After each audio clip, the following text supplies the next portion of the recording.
ಆಚಿ ಮಸಾಲ. ಎಂತ ಅಡಿಗೆಯ ರುಚಿಯಾಗೋ ರಹಸ್ಯವು 20 ರೂಪಾಯಿ.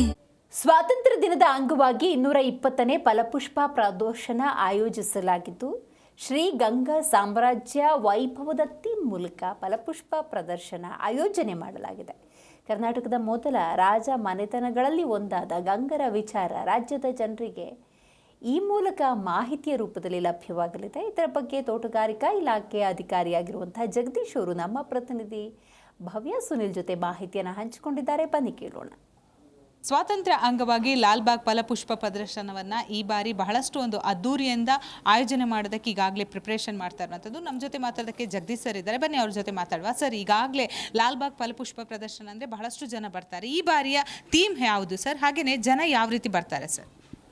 ತಮಗೆಲ್ಲ ತಿಳಿದಿರೋ ಹಾಗೆ ಲಾಲ್ಬಾಗು ಒಂದು ಫಲಪುಷ್ಪ ಪ್ರದರ್ಶನಗಳ ಒಂದು ಪ್ರದರ್ಶನಗಳಿಗೆ ಒಂದು ಐತಿಹ್ಯವಾದಂಥ ಒಂದು ಹಿನ್ನೆಲೆ ಇದೆ.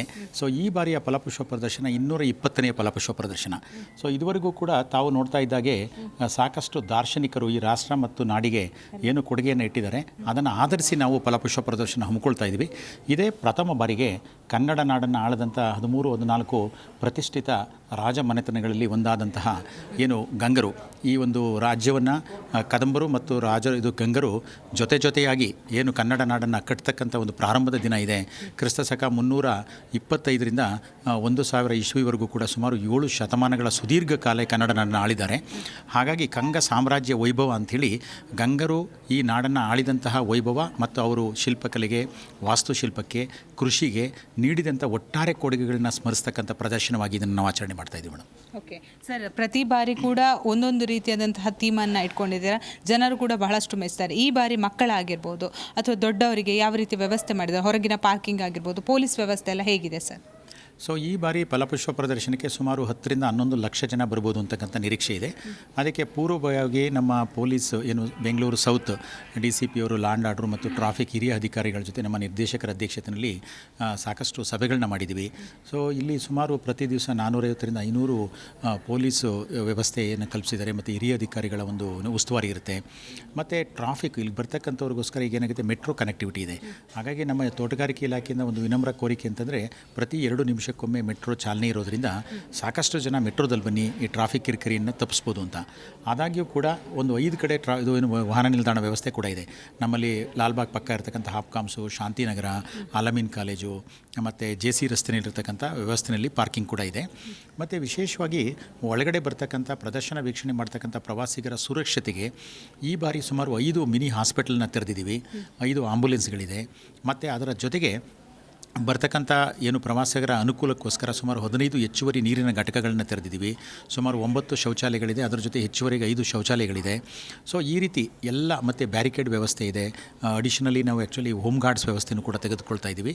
ಆಮೇಲೆ ಇಡೀ ಲಾಲ್ಬಾಗನ್ನು ಭಾಳ ಪರಿಸರ ಪೂರಕವಾಗಿ ಮಾಡಬೇಕು, ಪ್ಲಾಸ್ಟಿಕ್ ಫ್ರೀ ಮಾಡಬೇಕು ಅಂತೇಳಿ ಸುಮಾರು 5 ಸಂಘಟನೆಗಳ ಜೊತೆ 1,500 ಜನ ವಾಲಂಟ್ರೀಸ್ ಕೂಡ ಇದಕ್ಕೆ ಇನ್ವಾಲ್ವ್ ಆಗ್ತಾ ಇದ್ದಾರೆ. ಸೊ ಹಾಗಾಗಿ ಒಟ್ಟಾರೆ ಈ ಒಂದು ಪ್ರದರ್ಶನ ಒಂದು ಪರಿಸರ ಸ್ನೇಹಿಯಾಗಬೇಕು, ಭಾಳ ಉತ್ತಮವಾಗಿ ಮೂಡಿಬರಬೇಕು ಅಂತಕ್ಕಂಥ ನಿಟ್ಟಿನಲ್ಲಿ ಇಲಾಖೆ ಕೆಲಸ ಮಾಡ್ತಾ ಇದೆ. ಓಕೆ ಸರ್, ಯಾವೆಲ್ಲ ಹೂಗಳನ್ನು ಬಳಕೆ ಮಾಡ್ತಾ ಇದ್ದೀರಾ? ಬೇರೆ ದೇಶದಿಂದ ಯಾವುದನ್ನೆಲ್ಲ ತರಿಸಿದ್ದೀರಾ ಸರ್? ಸೊ ಈ ಬಾರಿಯ ಫಲಪುಷ್ಪ ಪ್ರದರ್ಶನಕ್ಕೆ ಒಟ್ಟಾರೆ 34 ಲಕ್ಷಕ್ಕೂ ಅಧಿಕ ಸಂಖ್ಯೆಯ ಹೂಗಳನ್ನ ಬಳಕೆಯಾಗಿದೆ. ಸೊ ಇದರಲ್ಲಿ 100ಕ್ಕೂ ಹೆಚ್ಚು ವೈವಿಧ್ಯಮಯವಾದಂಥ ಹೂಗಳನ್ನ ನಾವು ನೋಡ್ತಾ ಇದ್ದೇವೆ. ಮತ್ತು ಇಲ್ಲಿ ಒಂದು 7 ಬಗೆಯ ಹೂಗಳು ವಿದೇಶಿ ಹೂಗಳಾಗಿದೆ. ಸೊ ಈಗ ಕ್ಲಾರ್ಕಿಯಾ ಅಂತಕ್ಕಂಥದ್ದು ಆ್ಯಕ್ಚುಲಿ ಏನೋ ಒಂದು ಕೀನಿಯಾದಿಂದ ಕೆಲವು ಹೂಗಳು ಬರ್ತಾ ಇದೆ, ಥಾಯ್ಲ್ಯಾಂಡಿಂದ ಕೆಲವು ಆರ್ಕಿಡ್ಸ್ ಬರ್ತಾ ಇದೆ. ಸೊ ಅದೇ ರೀತಿ ಇದು ಸೌತ್ ಅಮೆರಿಕಾದಿಂದನೂ ಕೆಲವು ಹೂಗಳು ಬರ್ತಾ ಇದೆ.